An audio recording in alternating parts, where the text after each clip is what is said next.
Everyone, চলে আসছি নতুন একটা রেসিপি নিয়ে। আজকের ম্যাগি তৈরি করব একটু অন্যভাবে, জল ছাড়া, মানে জল দিয়ে যেমন সবাই ম্যাগি খায় তেমনভাবে নয়, একটু অন্যরকমভাবেই বানাবো।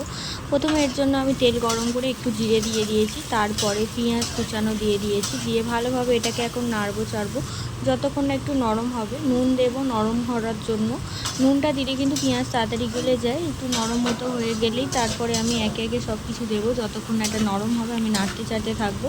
প্রায় 2-3 মিনিট ধরে আমি এটা ভালোভাবে নেড়ে চেড়ে নিয়েছি। এবার পরিমাণ মতো একটু, একদম সামান্য হলুদ দেব।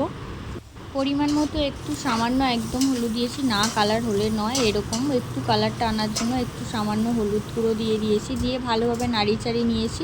নেওয়ার পরে এখানটায় আমি তোমার ম্যাগিটা দিয়ে দিয়েছি, দিয়ে মশলাটা দিয়ে দিয়েছি।